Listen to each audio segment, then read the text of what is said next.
Hello everyone and welcome back to Turner's Tutoring. I'm Mr. Turner and we are here for our next read aloud of Esperanza Rising. We are on the second to last section, which means we've got two more to go.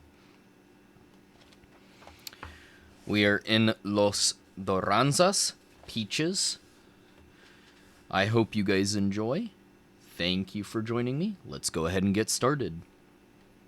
Now, along with her prayers for Abuelita and Mama, Esperanza prayed for Marta and her mother at the washtub grotto.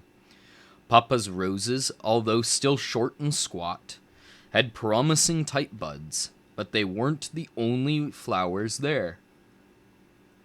She often found that someone had put a posse of sweet alsum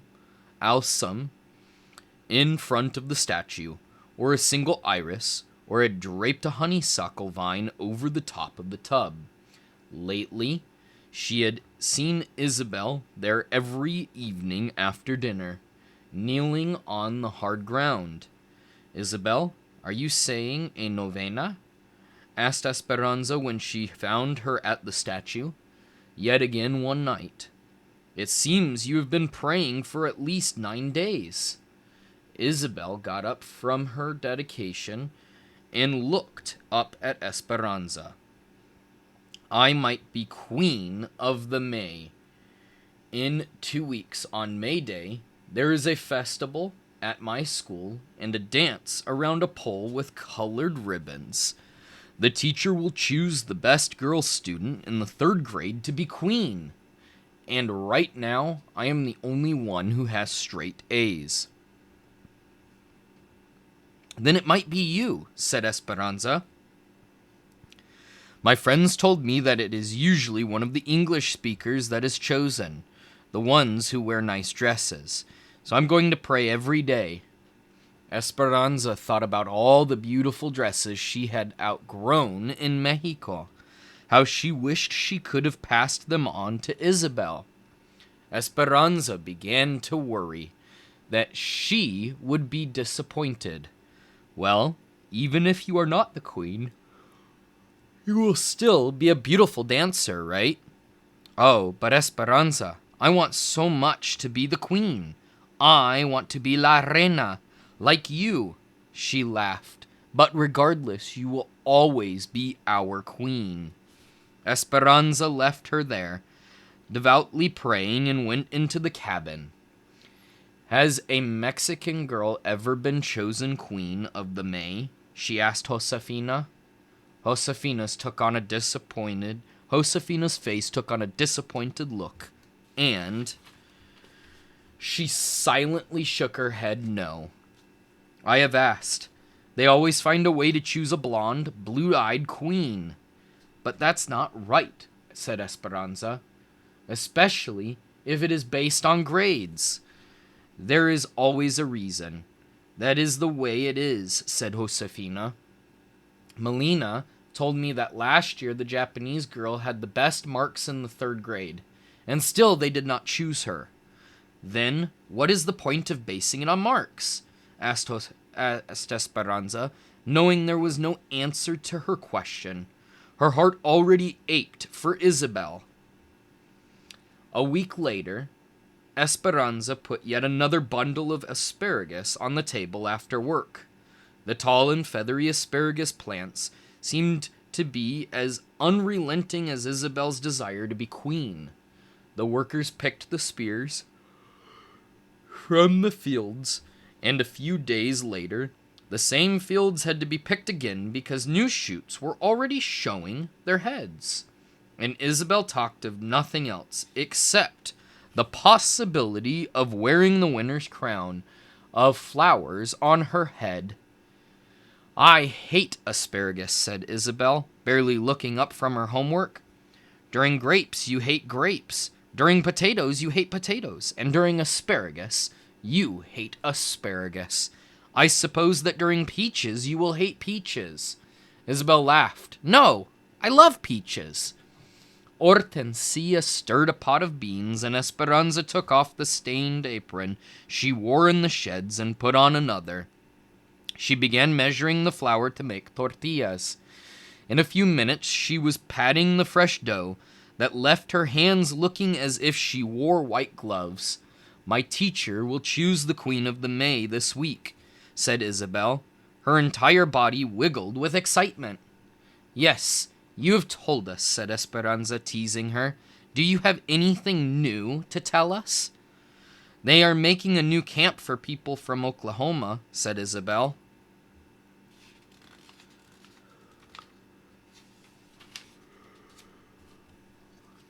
Esperanza looked at Hortensia. "Is that true?" Hortensia nodded. They announced it at the camp meeting. The owner of the farm bought some army barracks from an old military camp and is moving them onto the property not too far from here. They get inside toilets and hot water and a swimming pool, said Isabel. Our teacher told us all about it, and we will all be able to swim in it. "One day a week," said Hortensia, looking at Esperanza. "The Mexicans can only swim on Friday afternoons, before they clean the pool on Saturday mornings." Esperanza pounded the dough a little too hard. "Do they think we are dirtier than the others?"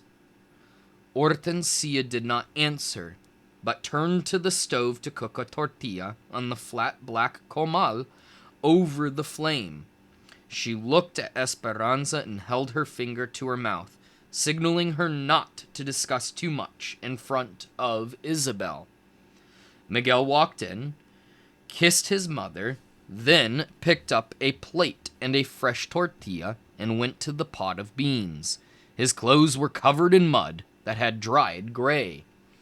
How did you get so dirty?" asked Hortensia. Miguel sat down at the table. A group of men showed up from Oklahoma. They said they would work for half the money, and the railroad hired all of them. He looked into his plate and shook his head. "Some of them have never even worked on a motor before. My boss said that he didn't need me, that they were going to train the new men. He said I could dig ditches or lay tracks if I wanted." Esperanza stared at him, her floured hands in mid-air. "What did you do?" "Can you not tell from my clothes? I dug ditches." His voice was sharp, but he continued eating, as if nothing were wrong. "Miguel, how could you agree to such a thing?" said Esperanza. Miguel raised his voice. "What would you have me do instead? I could have walked out, but I would have no pay for today. Those men from Oklahoma have families too. We must all work at something or we will all starve." A temper Esperanza did not recognize raged to the surface. Then, like the irrigation pipes in the fields when the water is first turned on, her anger burst forth. "Why didn't your boss tell the others to dig ditches?" She looked at the dough she was holding in her hand and threw it at the wall. It stuck for an instant and then slowly slid down the wall, leaving a darkened trail. Isabel's serious eyes darted from Miguel to Esperanza to Hortensia. "Are we going to starve?" "No," they all answered at the same time. Esperanza's eyes were on fire.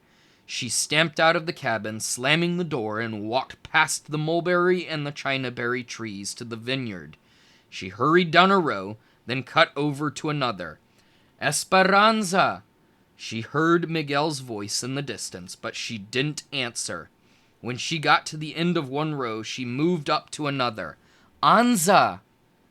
She could hear him running down the rows, catching up with her. She kept her eyes on the tamarisk trees in the far distance and walked faster. Miguel eventually caught her arm and pulled her around. "What is the matter with you? Is this the better life that you left Mexico for? Is it? Nothing is right here. Isabel will certainly not be queen no matter how badly she wants it because she is Mexican. You cannot work on engines because you are Mexican.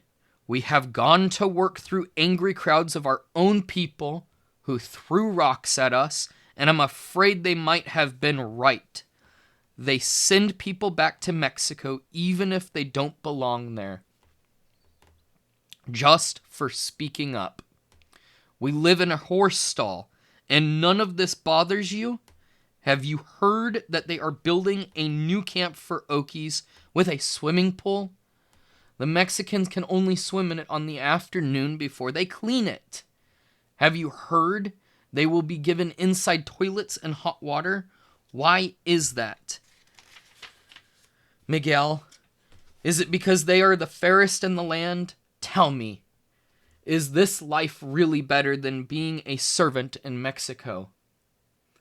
Miguel looked out over the grapes, where the sun set low on the horizon, casting long shadows in the vineyards.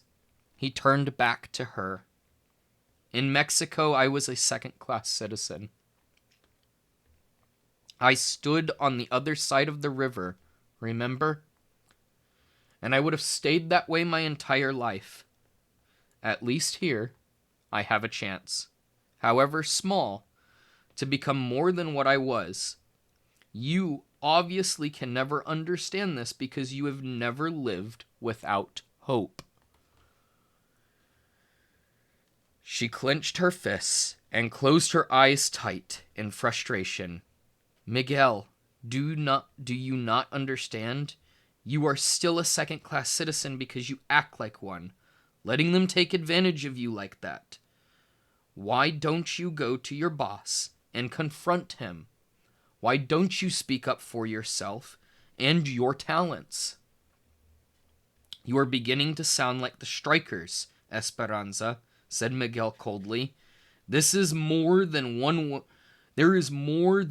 way to get what you want in this country.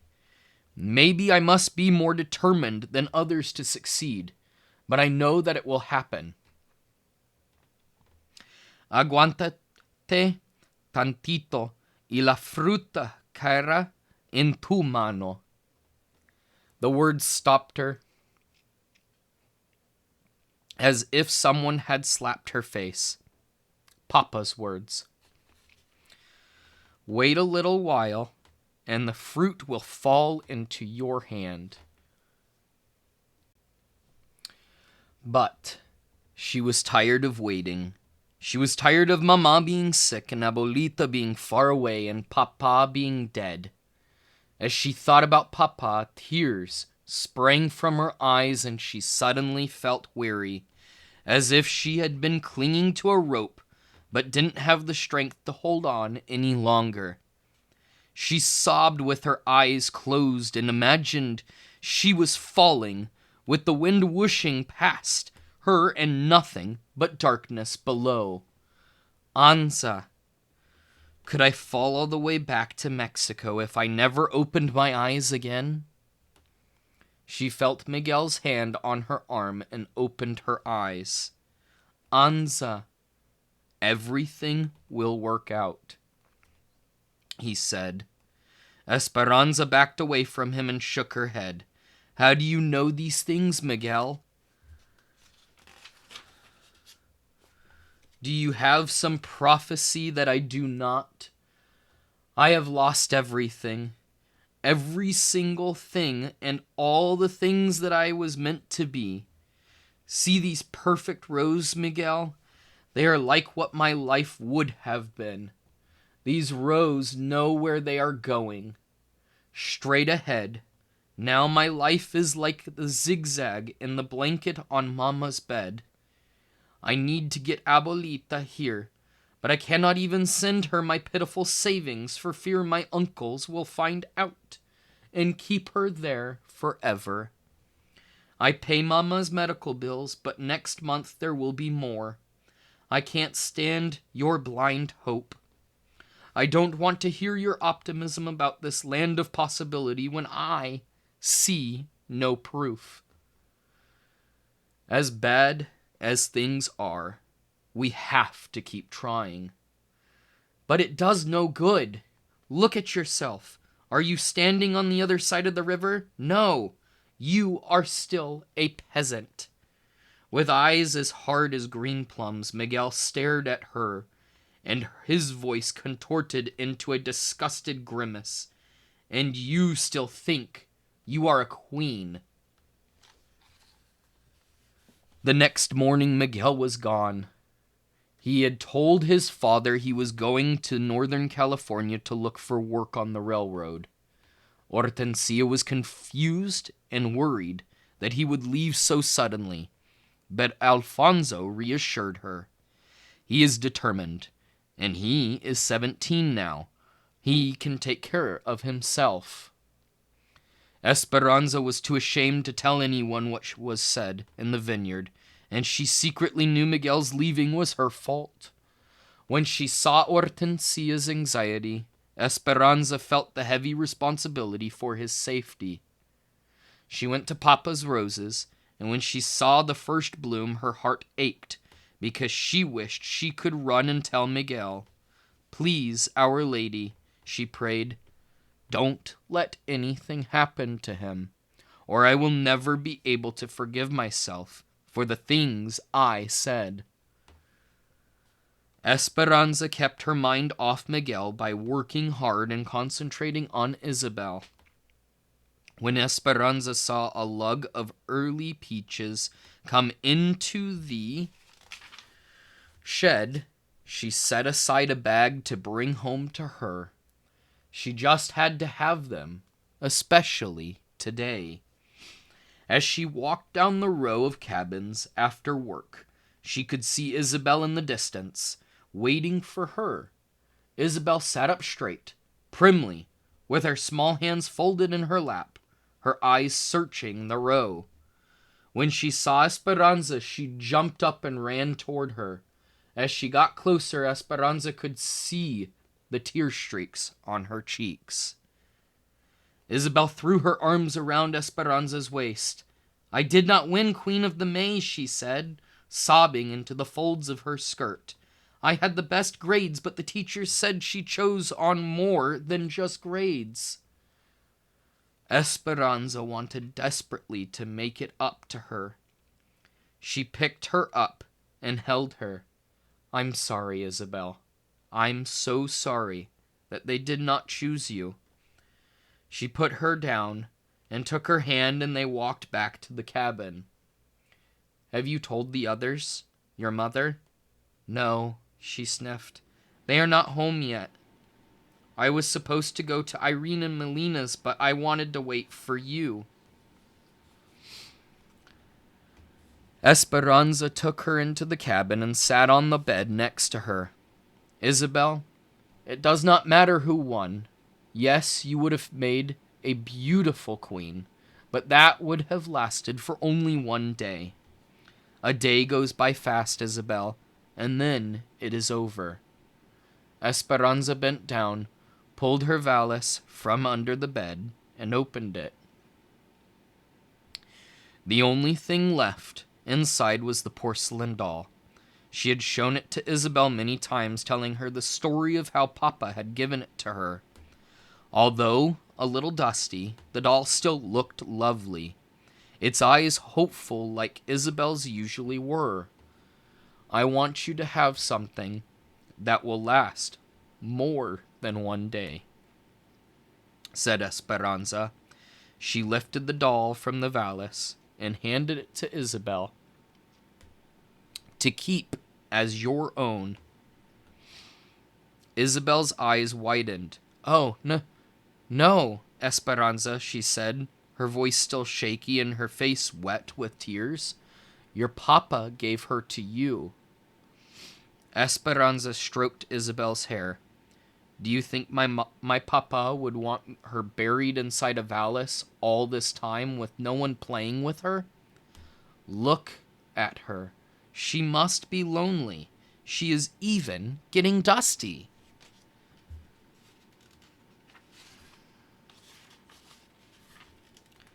"And look at me. I am much too old for dolls.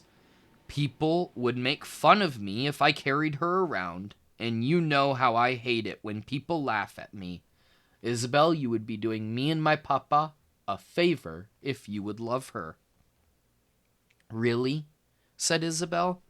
"Yes," said Esperanza, "and I think that you should take her to school to show all your friends. Don't you agree? I'm sure none of them, not even the Queen of the May, has ever owned anything as beautiful." Isabel cradled the doll in her arms, her tears drying on her face. "Esperanza, I prayed and prayed about being Queen of the May. Our Lady knew that being queen would not last, but that doll would be yours for a long time." Isabel nodded, a small smile beginning. "What will your mama say?" Esperanza hugged her. "I have a meeting with the doctor this week, so if he lets me, I will ask her, but I think that Mama would be very proud that she belongs to you." Then grinning, she held out the bag of peaches.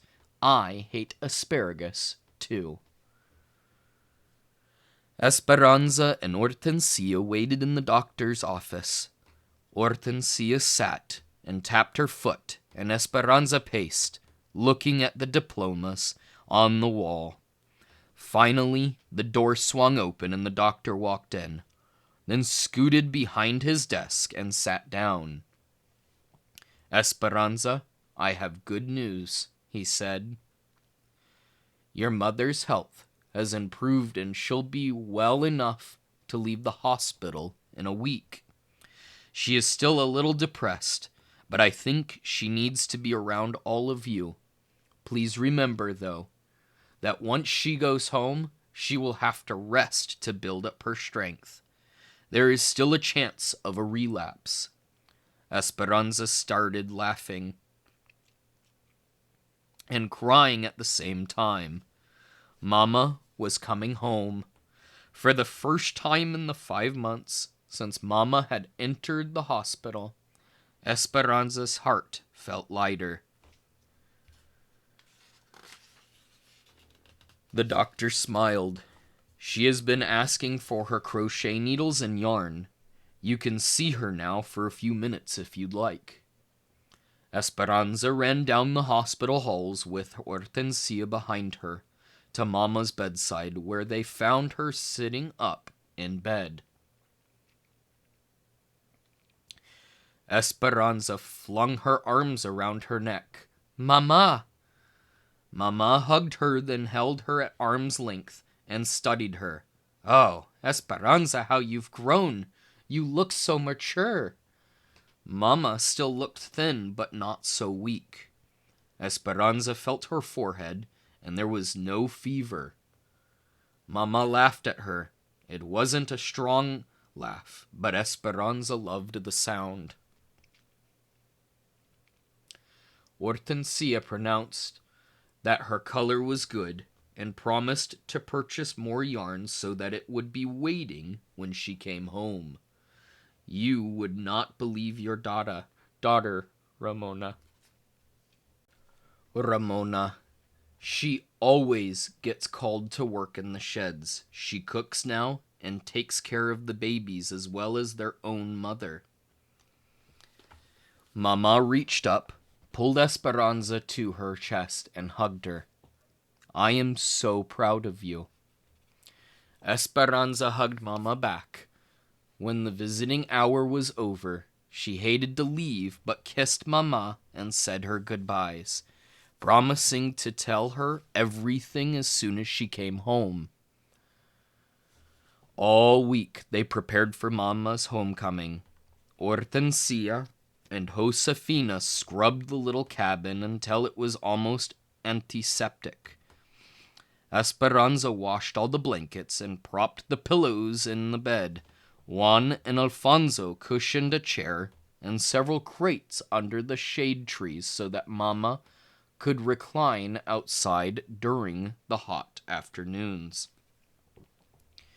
On Saturday, as soon as Esperanza helped Mama from the truck, she wanted a quick tour of Papa's roses, and she got weepy when she saw the blooms.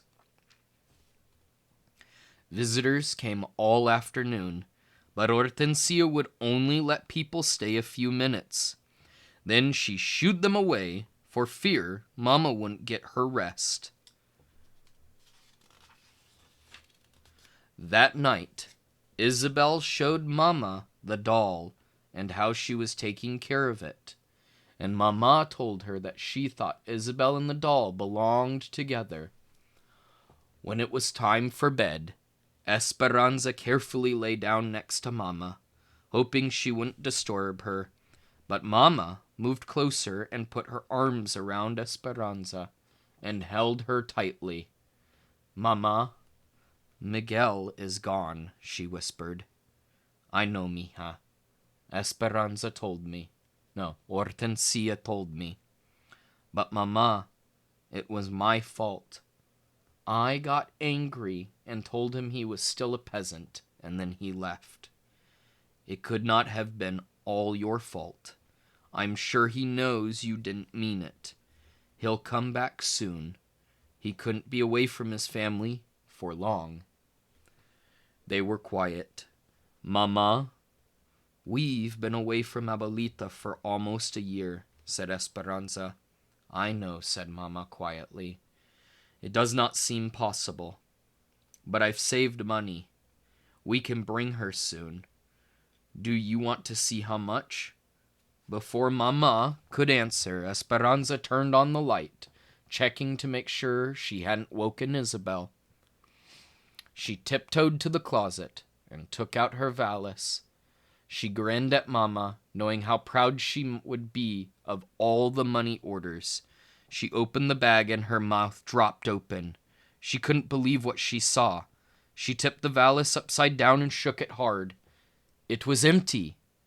The money orders were gone. Thank you for joining me for another section in Esperanza Rising. Las Duraznos, Peaches. If you are enjoying these read-alouds and you've gotten this far in the video, please like the video and subscribe as well. I'm Mr. Turner with Turner's Tutoring. Check out the rest of the read-alouds and have a wonderful rest of your day.